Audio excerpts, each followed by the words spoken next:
Bonjour à tous. Les Chinois ne sont plus les seuls à être attirés par l'Afrique. Profitant que les Français n'investissent plus autant, les entreprises turques ciblent elles aussi le continent et elles sont soutenues par un gouvernement en quête d'influence sur la scène internationale. Istanbul voit passer de nombreux entrepreneurs turcs et africains qui parfois développent des projets communs, comme lors de cette première soirée d'affaires Turquie-Afrique centrée justement sur la francophonie. Armand Lauer s'y est rendu. Les investisseurs qui veulent aller en Afrique et au Cameroun en principe. Qui dit soirée Turquie-Afrique et relations économiques dit DEIC. Le Comité des relations économiques extérieures, une agence d'État, est un incontournable du développement commercial de la Turquie à l'étranger. Et le continent africain est devenu sa priorité. Ali Sezen, responsable Afrique de l'Ouest et Guinée équatoriale, brandit ces chiffres comme des trophées. Au début des années 2000, le volume des échanges entre la Turquie et l'Afrique n'excédait pas 100 millions de dollars. Fin 2015, le volume de ces échanges s'élevait à environ 20 milliards de dollars. Notre objectif est de le porter à 100 milliards pour 2023.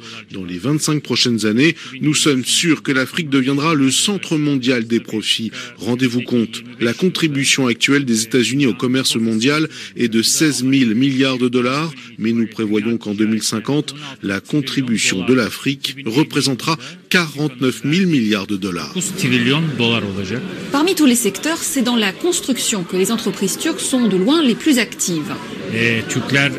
Les Turcs mènent pour 55 milliards de dollars de projets. Ils ont porté 1152 projets sur le continent. Dans les 20 prochaines années, la valeur totale des projets de construction en Afrique représentera 40 000 milliards de dollars. Il n'y a aucun endroit comparable dans le monde. Bien sûr, il y a beaucoup de difficultés et nous sommes loin de rivaliser avec la Chine qui est capable de déployer des financements colossaux. Mais nous savons aussi que la qualité des projets chinois est moins appréciée que la nôtre. C'est une chance que nous exploitons. En 2015, quand nous avons connu une grave crise avec la Russie, pays où 4000 constructeurs turcs étaient actifs, une partie d'entre eux se sont tournés vers l'Afrique. Ils ne l'ont pas regretté. La société Souma, un géant turc du bâtiment, n'a pas attendu 2015 pour s'intéresser à l'Afrique. En 6 ans, elle a mené pour 1 milliard de dollars de projets sur le continent, auquel s'ajoute un autre milliard pour les projets en cours. Demir Olcher, son directeur Afrique de l'Est. Ce sont des projets qui réclament de lourds financements. Le simple fait que nous puissions concurrencer les Chinois, même si les volumes n'ont rien à voir, est important. Nous voyons et nous sentons que nous sommes soutenus par l'État turc. La banque de crédit à l'exportation Exim Bank contribue beaucoup à la réussite des projets. Il n'y a pas que la construction. Cheikh Soumanou représente le groupe hospitalier Adjebadem en Afrique centrale et de l'Ouest. Parmi sa longue liste de projets, celui d'équiper le Cameroun d'un service d'aide médicale urgente, centralisé à Yaoundé et opérationnel pour la Coupe d'Afrique des Nations 2019. Ce Camerounais est titulaire d'un master en marketing de l'université francophone de Galatasaray à Istanbul. Selon lui, les entreprises turques ont intérêt à embaucher des Africains formés en Turquie, surtout les francophones. Recruter ces Africains, ils ont non seulement des avantages de maîtriser l'Afrique, des avantages aussi linguistiques. Dans les grandes entreprises turques aujourd'hui, les anglophones, c'est très facile de les trouver, mais quand on parle des francophones, dès qu'on dit le français tout de suite, vous allez voir que les responsables commencent à trembler et palpiter. Les Africains, dans des pays francophones, ils maîtrisent leur terrain. Et puis, ils connaissent aussi maintenant la culture turque, étant donné qu'ils ont étudié en Turquie. Donc, je me dis que c'est les ambassadeurs numéro 1 pour la Turquie. La Turquie a compris cet enjeu. Chaque année, le gouvernement offre des centaines de bourses d'études à de jeunes Africains comme Emmanuel Ngar. Cet autre Camerounais étudie le génie chimique à l'université technique Yıldız.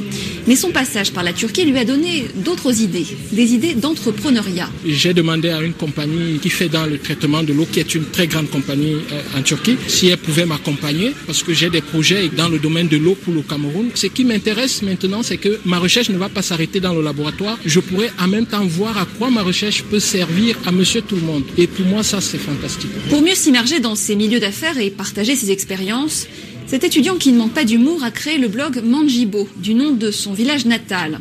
Un site notamment consulté par les entrepreneurs turcs intéressés par l'Afrique. Généralement, ils ont une idée, mais très souvent, les idées ne sont pas exactes. Ils ont les idées qu'ils ont reçues de la littérature qui déjà ne fait pas trop l'éloge de l'Afrique, de l'histoire qui déjà ne favorise pas l'Afrique. Pour eux, parfois, c'est un mystère et ils ont peur.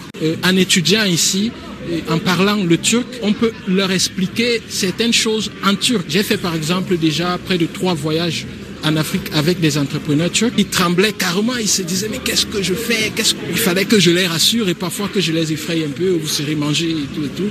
Bon mais quand on arrive, carrément on ne veut plus partir. Les autorités turques en tout cas n'ont pas l'intention d'en partir. L'agence DX se prépare à inaugurer 6 dépôts logistiques au Cameroun, Bénin, Ghana, Tanzanie, Kenya et Mozambique pour centraliser et donc faciliter les échanges des entreprises turques depuis et vers le continent.